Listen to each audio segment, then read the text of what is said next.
isha.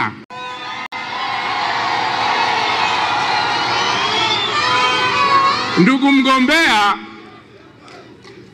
timu ya waratibu ambao wameteuliwa na kamati kuu katika eneo hili inaongozwa na Mheshimiwa Waziri Mkuu Kassim Majaliwa.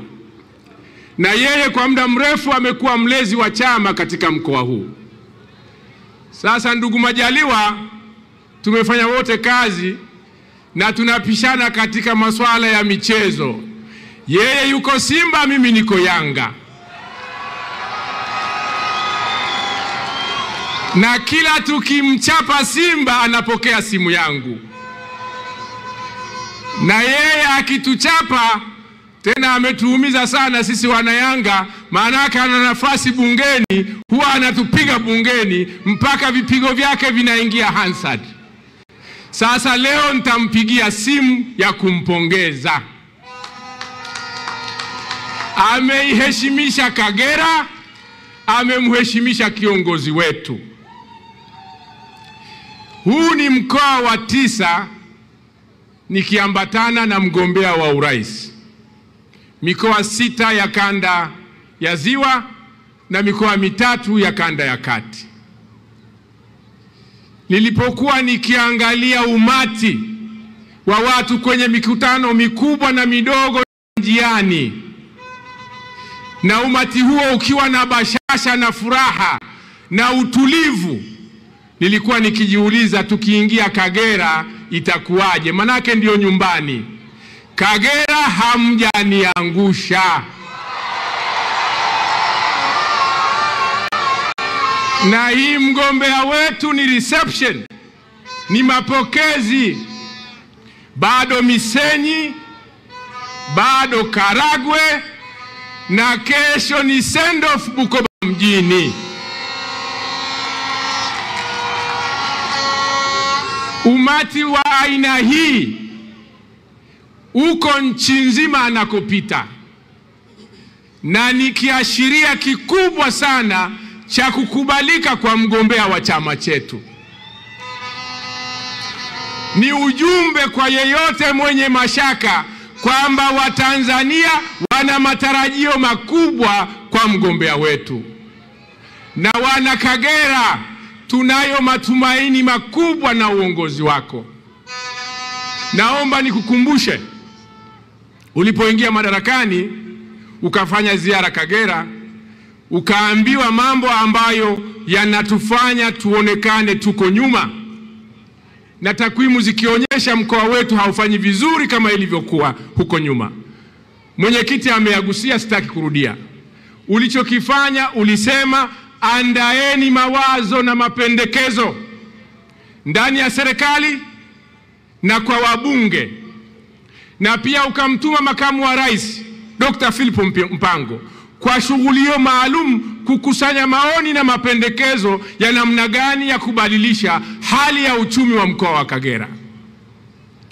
Kwa upande wa wabunge, mimi nilikuwa miongoni mwa wanatimu ya wabunge tukiongozwa na Mheshimiwa Mwijage. Mapendekezo hayo yaliwasilishwa mezani kwako. Tena ulikutana na wazee wa Kagera, hao wakarejea hivyo hivyo. Nina ujasiri wa kusema umeanza kutimiza ahadi yako kwa kuyafanyia kazi mapendekezo yote ambayo yaliwasilishwa kwako, na mengine yako katika ilani, mwenyekiti ameyasema. Kwa hiyo mgombea wetu ni mgombea ambaye akiahidi anatekeleza.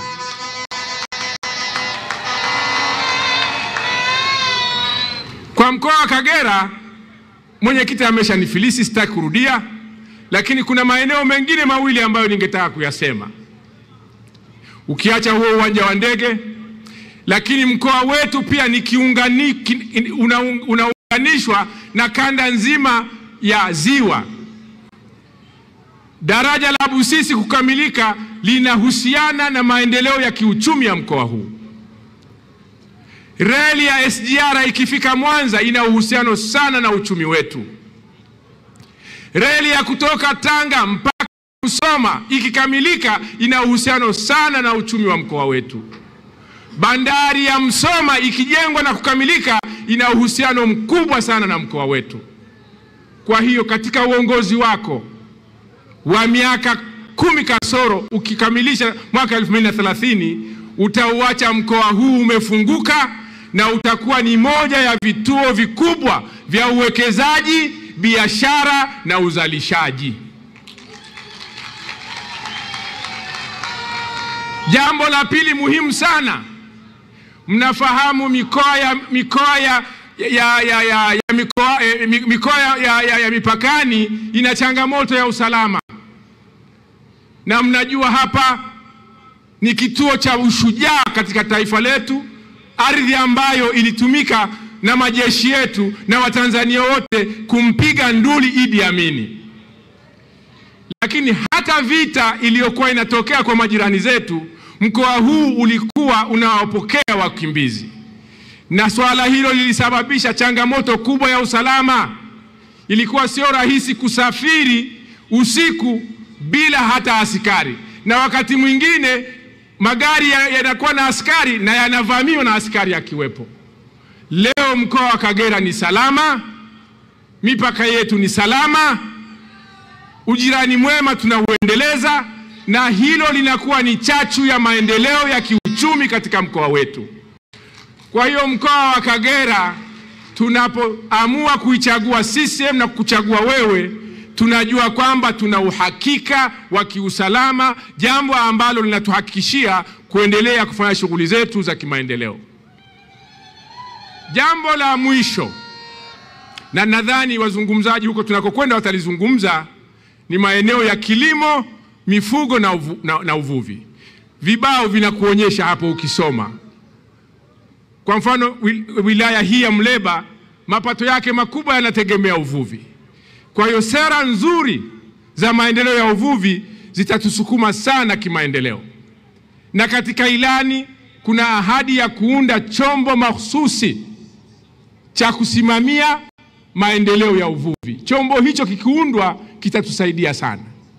Lakini hata kilimo cha kahawa itazungumzwa. Mnajua bei ya kahawa ilishuka sana, lakini kwa miaka miwili bei imeimarika sana.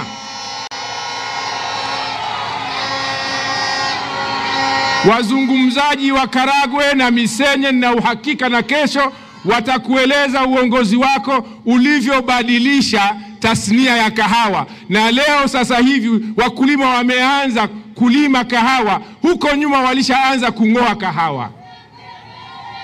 Kwa hiyo ahadi aliyotupa kwamba atashughulikia changamoto za kimaendeleo kwa hali ya upembezoni wetu umeitimiza, na hiyo ni moja ya sababu ya wana Kagera kufurika katika mikutano yako, lakini tarehe 29 kufurika kwenye vituo vya kupiga kura kukuchagua wewe. Nani kama Samia?